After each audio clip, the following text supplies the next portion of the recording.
Welcome to Prep Dost.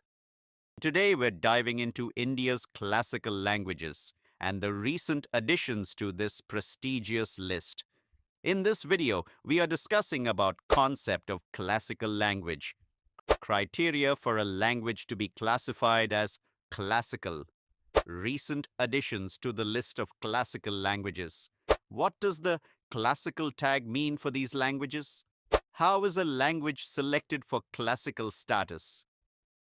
Impact of classical status. Let's start with the concept of a classical language. The idea emerged in 2004 when Tamil was declared the first classical language of India. This designation recognizes languages with a rich heritage and significant historical importance. The criteria for a language to be classified as classical include 1. High antiquity of its early texts, dating back 1,500 to 2,000 years. Second, a rich body of ancient literature considered a heritage by generations of speakers. 3. The original literary tradition that is distinct and not borrowed from another speech community. 4. The classical language and literature being distinct from the modern form of the language. Recently, the Union Cabinet expanded the list to include Marathi, Pali, Prakrit, Assamese, and Bengali. This brings the total number of classical languages in India to 11.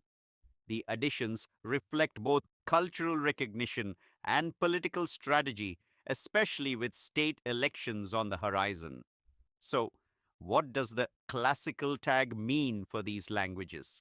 It includes government support for research, the establishment of professional chairs in universities, and international awards for scholars. This helps in preserving and promoting these languages on a global stage.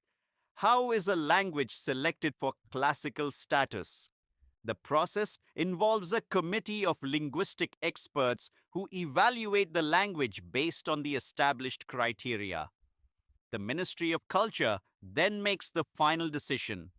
Once a language gains classical status, it benefits from increased funding for research, preservation efforts, and academic study. This can lead to a revival of interest in the language and its literature. The recent additions of Marathi, Bengali, and Assamese were driven by long standing demands from their respective states. For instance, Marathi's inclusion comes after a decade long campaign by the state of Maharashtra. However, the designation of classical languages can also create hierarchies, potentially leading to feelings of exclusion among speakers of other languages. It's important to recognize and celebrate the diversity of all languages and cultures. That's all for today's video on classical language. Stay tuned for more insights and explained videos. Don't forget to subscribe and follow us for the latest updates.